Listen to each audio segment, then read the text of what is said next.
Hello guys, welcome to my YouTube channel. Please subscribe my channel and share video and comment also.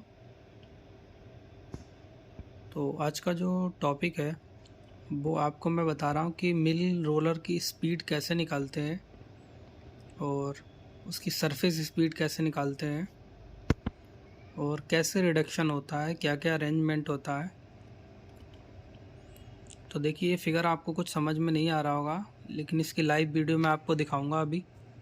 ठीक है, live video दिखाऊंगा तब आपको समझ में आएगा, लेकिन आपको रफली इसमें भी समझा दे रहा हूँ।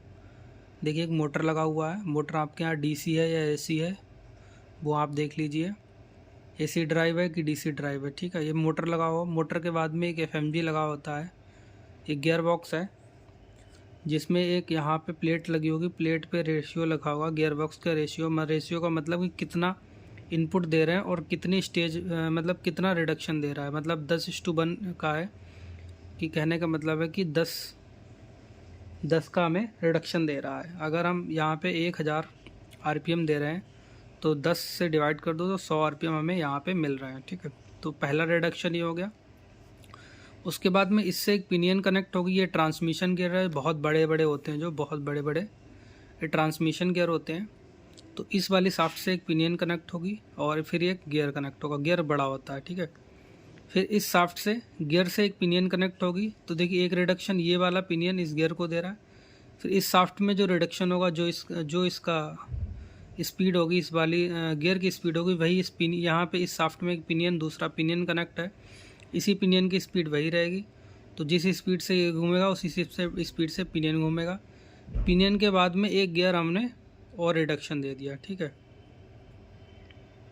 एक रिडक्शन और दिया तो इससे एक रिडक्शन होगा। ये देखो फर्स्ट, सेकंड और थर्ड रिडक्शन इससे हो जाएगा। फिर इसके बाद में एक शाफ्ट लगी हुई। शाफ्ट के बाद में एक टेल बार लगाते हैं और टेल बार के बाद में ये हमारा मिल रोलर हो गया। यहाँ पे एक गियर होगा। ठीक है, और गियर हमारा जो टॉप वाला है वही अंडर फीड को और डिस्चार्ज को घुमाएगा। यहाँ पे 3 का अरेंजमेंट होगा, वो भी मैं आपको दिखाऊंगा। और इसके बाद में बैक साइड में, पेंटल साइड में एक पिनियन लगा हुआ। पिनियन से एक अंडर फीड TUFR है तो टूथ हो गया। ठीक है, टूथ अंडर फीड रोलर। और इस वाले पिनियन से यहाँ पे एक गियर लगा होगा। इसके कुछ टीथ हो गए, इसके कुछ टीथ होंगे, इससे ये अंडर फीड घुमाएगा। तो पूरा अरेंजमेंट समझ में आ गया कौन सी चीज़ किसको घुमा रहा है। देखिए तो पहला रिडक्शन ये हो गया। फिर इसके बाद में ये पिनियन, ये गियर, दूसरा रिडक्शन यहाँ पे हो गया। फिर इसके बाद में ये पिनियन, ये गियर, तीसरा रिडक्शन यहाँ पे हो गया। जो फाइनल रिडक्शन है वही हमारा मिल का रिडक्शन है। मिल का आरपीएम होगा और इसके बाद में अंडर फीड का रिडक्शन यहाँ से मिलेगा। तो यहाँ तक कुछ प्रॉब्लम है, समझ में आ गया। तो देखिए आपको मैं दिखा रहा हूँ कि देखिए सबसे पहले एक मोटर लगा हुआ है। ठीक है, अब आपके यहाँ AC लगा है कि DC लगा है वो आप चेक कीजिएगा। इसके बाद में देखिए कि गियर बॉक्स लगा हुआ है। ठीक है, और गियर बॉक्स पे एक नेम प्लेट लगी होगी, उस पर आप रेशियो चेक कर लीजिएगा कि गियर बॉक्स में कितने का इनपुट हो रहा, कितने का आउटपुट है और क्या गियर बॉक्स का रेशियो है। ठीक है, कभी गियर बॉक्स अगर ओपन मिलता है तो आपको मैं उसका भी फ़ोटो या वीडियो दिखाऊंगा। इसके बाद में गियर बॉक्स से देखिए ये लगी है शाफ्ट और शाफ्ट पे एक लगा है छोटा सा पिनियन। ठीक है, तो जो भी गियर बॉक्स का आउटपुट का आरपीएम रहेगा वही इस शाफ्ट का आरपीएम रहेगा, वही हमारा पिनियन का आरपीएम रहेगा। ठीक है, और देखिए ये जिसे फर्स्ट पिनियन बोल रहे हैं और फर्स्ट पिनियन से एक फर्स्ट गियर कनेक्टेड है। तो पहला रिडक्शन हमारा गियर बॉक्स में हो जाता है, दूसरा हमारा रिडक्शन जो है फर्स्ट पिनियन और फर्स्ट गियर में होगा। फिर इसके बाद में यहाँ से जो आउटपुट मिलेगा फर्स्ट गियर की शाफ्ट पे जो आउटपुट होगा आरपीएम का, वही हमारा सेकंड पिनियन का आरपीएम होगा। ठीक है, अब देखिए सेकंड पिनियन है और सेकंड पिनियन से क्या कनेक्टेड है, सेकंड गियर।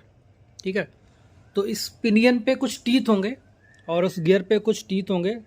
गियर पे हमारे टीथ ज़्यादा होंगे क्योंकि हमें रिडक्शन ज़्यादा चाहिए होगा।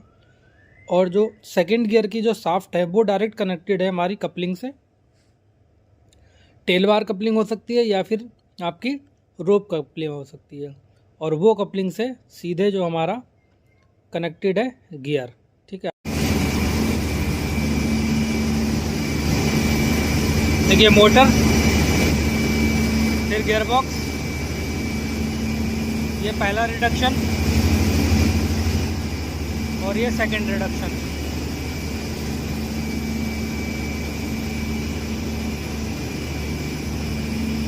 इसके बाद में देखिए रोप कपलिंग,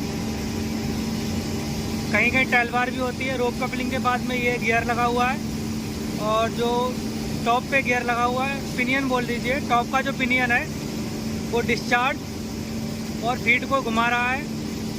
और इसके जस्ट बैक साइड में एक गियर या पिनियन लगा होगा जो अंडर फीट को घुमाएगा, वो भी आपको दिखा रहा हूँ मैं। देखिए ये वाला टॉप का है और ये वाला जो है वो अंडर फीट का है।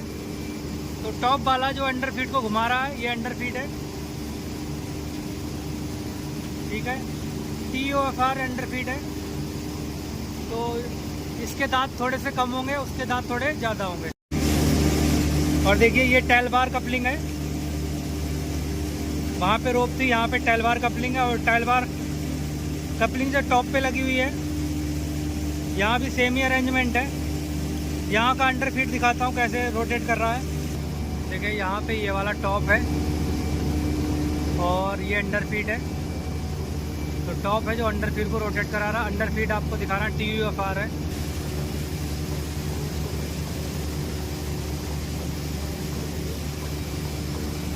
अब देखिए हम जो कैलकुलेशन कर रहे हैं वो मैक्सिमम आरपीएम पे कर रहे हैं। हमने मान लिया कि मोटर के आरपीएम में जो मैक्सिमम 1000 पे कैलकुलेट कर रहे हैं। आप 600 पे भी कैलकुलेट कर सकते हैं, 700 पे भी कैलकुलेट कर सकते हैं। तो हम मैक्सिमम पे कर रहे हैं। मैक्सिमम आरपीएम हमने मान लिया कि मिल के हमारे 1000 है। तो हमने मान लिया let if the motor RPM maximum RPM 1000, ठीक है, 1000 आरपीएम हो गए। और FMG गियर बॉक्स का रेशियो जो है वो 10:1 है। ये वाला FMG है, ठीक है, इसका रेशियो 10:1 है, ठीक। तो पहला रिडक्शन यहाँ होगा। N1 स्पीड ये है, N2 हमें फाइनल यहाँ पे रिडक्शन मिलेगा, तो N2 की वैल्यू हम कैलकुलेट करते हैं। तो फार्मूला होगा फर्स्ट रिडक्शन का N1/N2 बराबर T1/T2। ये गियर बॉक्स का रेशियो है, ठीक है। तो N1 हमें पता है, N2 हमें कैलकुलेट करना है। गियर बॉक्स का रेशियो हमने लगा दिया, तो यहाँ से N2 की वैल्यू आ गई 100 आरपीएम, ठीक है। तो ये हम कैलकुलेट करेंगे, इसको कैंची गुणा करेंगे, 10 से डिवाइड हो जाएगा। तो देखिए ये जो N2 की आरपीएम हो रही, गियर बॉक्स का जो आउटपुट मिल रहा है वो गियर बॉक्स का आउटपुट है 100 आरपीएम, ठीक है। 1000 दिया, 100 मिल गया, ठीक है। इसके बाद में ये सेकंड रिडक्शन करेंगे बाय फर्स्ट ट्रांसमिशन गियर। देखिए ये फर्स्ट ट्रांसमिशन गियर है, ये वाला। तो देखिए यहाँ पे पिनियन जो दे रखे हैं 29 है और गियर जो है 144 है। जो छोटा वाला होगा पिनियन होगा, ये जो देखिए यहाँ पे एक टीथ बने हुए हैं। इस टीथ की जो वैल्यू है वो 29 है और इसकी जो वैल्यू है वो 144 है। इस पे जो टीथ बने होंगे तो ये इसको रिडक्शन देगा। तो देखिए सेकंड रिडक्शन होगा फर्स्ट ट्रांसमिशन से, टी पिनियन 29, टी गियर 44। तो फार्मूला होगा N2/N3 बराबर 144 डिवाइड बाई 29।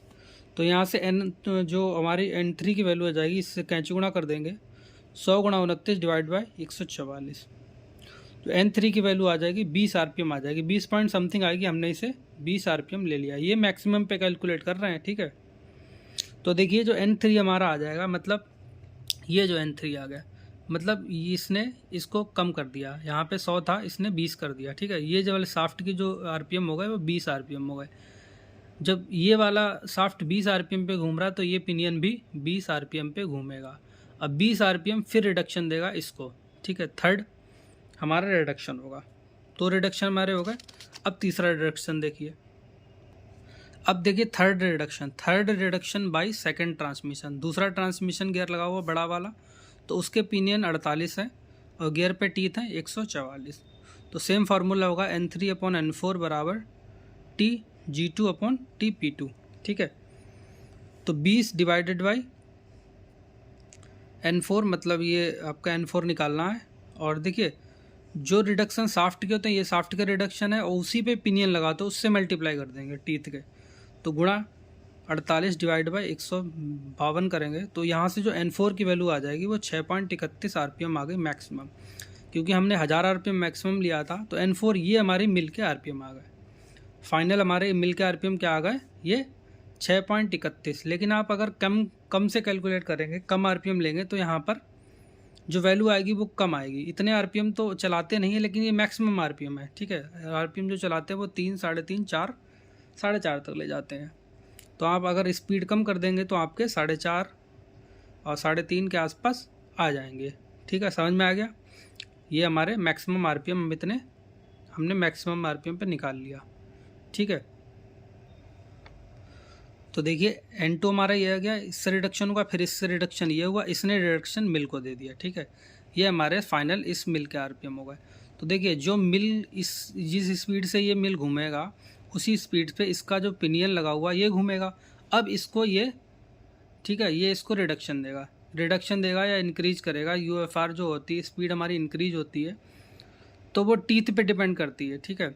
इसके टीथ ज़्यादा होंगे, इसके टीथ कम होंगे, जिसके टीथ कम होंगे वो हमारी स्पीड को इंक्रीज करेगा। अभी आपको दिखाते हैं, ठीक है। तो N4 हमने निकाल लिया मिल के आरपीएम। अब हम निकालते हैं अंडर फीड के आरपीएम, ठीक है। अब देखिए जो under feed rotate by top roller pinion, देखिए अंडर फीड जो होता है वो आपके यहाँ देखिए किससे रोटेट कर रहा है। हमारे यहाँ पे तो टॉप रोलर के पिनियन लगा दिया, वहाँ से रोटेट कर रहा है, ठीक है। तो speed of UFR under feed roller, अगर टी यूएफआर है तो टूथ हो जाएगा। तो सेम फार्मूला N4 गुणा N5 डिवाइड बराबर TG3 अपन TP3। अब जी हमारा क्या है, मतलब जिसका निकाल रहे हैं, और पी हमारा पिनियन है जो घुमा रहा है, ठीक है। तो देखिए हमने मान लिया इफ़ रोलर पिनियन टीथ, जो रोलर पे पिनियन लगा हुआ है बैक साइड में जो अंडर फीड को घुमा रहा है उस पर टीथ हमारे 16 हैं, और अंडर फीड पे जो गियर लगा हुआ है उसके जो टीथ हैं वो 15 हैं, ठीक है। इसके 15 हो गए। अब सेम फार्मूला लगाएंगे तो N4 अपॉन N5, देखिए जो चीज़ घूम रहा है उससे गुणा करते हैं। साफ्ट उसी साफ्ट पे हमारे 16 टीथ हैं तो उसको हम गुणा कर देंगे और डिवाइड कर देंगे 15 से। तो हमारे पास में N4 आ जाएगा वो 6.730 आरपीएम आ जाएगा। अब देखिए मिल के आरपीएम है 6.31 और जो हमारे अंडर फीड के आरपीएम होगा 6.73, ठीक है। तो हमने देखते हैं कि जो यूएफआर कितना ज़्यादा है। तो यूएफआर स्पीड इज मोर, कितनी मोर है 6.73 माइनस 6.31, ये हमारे पास 0.42 आरपीएम हमारी ये ज़्यादा आ गई, ठीक है। आपके यहाँ पे अगर टीथ कम ज़्यादा होंगे तो वैल्यू ज़्यादा आएगी और कम भी ज़्यादा आएगी, ठीक है। हमारे पास मान लो एक टीथ ज़्यादा है तो इतनी आ रही है, अगर 2 टीथ होंगे ज़्यादा तो स्पीड और ज़्यादा आएगी, ठीक है। आप अपने टीथ कैलकुलेट, मतलब आप अपने यहाँ पे टीथ देख लीजिए कितने अंडर फीड पे हैं और कितने मिल के पिनियन पे हैं, ठीक है। तो परसेंटेज में देखते हैं, तो परसेंटेज में कहता है डिफरेंस गुणा 100 डिवाइडेड बाई जिससे देख रहे हैं, तो मिल से देख रहे हैं कितना ज़्यादा है तो डिवाइड कर देंगे मिल से, ठीक है। तो 6.31 से डिवाइड करेंगे तो हमारे पास में आ जाएगा 6.65%। ये हमारे यहाँ पे जो अंडर फीड है वो इतना ज़्यादा मिल से इतने परसेंट ज़्यादा चल रहा है, ठीक है। अब निकालेंगे सरफेस स्पीड, ठीक है। अब देखिए surface speed of mill roller, अब surface speed of mill roller की निकालेंगे तो फार्मूला होता है पाई डी इंटू एन, ठीक है। पाई की वैल्यू 3.14 हो गई। डी हमारा डाया ऑफ रोलर, अगर आप 44-84 का ले रहे तो 1120 या 1100 के आसपास डाया हो जाएगा, और स्पीड हमारे मिल की कितनी हो जाएगी 6.31। तो यहाँ पर जो मैक्सिमम स्पीड आ जाएगी मिल की, सरफेस स्पीड ये बोलते हैं जिसे, 22.20, ये हमारी मैक्सिमम स्पीड आ गई, ठीक है। लेकिन एक्चुअल में आप देखिए अगर कैलकुलेट करेंगे तो 15-16 के आसपास आएगी, ठीक है। ये हमने मैक्सिमम पे कैलकुलेट किया। अब हम निकालते हैं अंडर फीड की सरफेस स्पीड। तो surface speed of under feed by D N, तो 3.14 1120 गुणा 6.73 करेंगे तो हमारे पास में 23.66 मीटर पर मिनट, ये हमारी अंडर फीड की सरफेस स्पीड आ जाएगी, ठीक है। अब इन दोनों का डिफरेंस अगर निकालेंगे तो अगर डिवाइड करेंगे इसकी स्पीड से तो हमारे पास में सेम यही हमारे पास में 6.65% हमारी सरफेस स्पीड अंडर फीड की ज़्यादा रहेगी मिल से, ठीक है। तो ये क्वेश्चन हो गया। यहाँ तक अगर कोई प्रॉब्लम है तो पूछ लीजिए, ठीक है। और अगर वीडियो अच्छी लगी तो सबको शेयर कर दीजिए, ठीक है। वैसे भी बहुत ही हमें तो नॉलेज नहीं मिली थी, कहीं से सहायता नहीं मिल पाती थी, तो हम बहुत परेशान हुआ करते थे। तो हम चाहते हैं कि आप लोग ना परेशान हो, किसी को ना परेशान हो। जितनी आप नॉलेज बांटेंगे और जितनी लोगों के साथ में आप शेयर करेंगे आपकी नॉलेज उतनी ही बढ़ेगी, ठीक है। तो आप अपने साथ वालों से डिस्कशन करें, क्वेश्चन लगाएं, हो सकता कुछ मिस्टेक हो जाए आपसे या हमसे तो उसको आप सुधारें और हम भी सुधारेंगे, ठीक है। तो आप जितना ज़्यादा डिस्कस करेंगे उतने ज़्यादा क्वेश्चन निकलेंगे दिमाग से, ठीक है। अगर आप डिस्कशन नहीं करेंगे तो आप लिमिटेड ही क्वेश्चन पे रह जाएंगे। तो जितने ज़्यादा आप डिस्कस करेंगे लोगों से उतने ज़्यादा आप क्वेश्चन निकालेंगे, उतने ज़्यादा आप उसके सोल्यूशन निकालने की कोशिश करेंगे, ठीक है। आज के लिए इतना ही, धन्यवाद।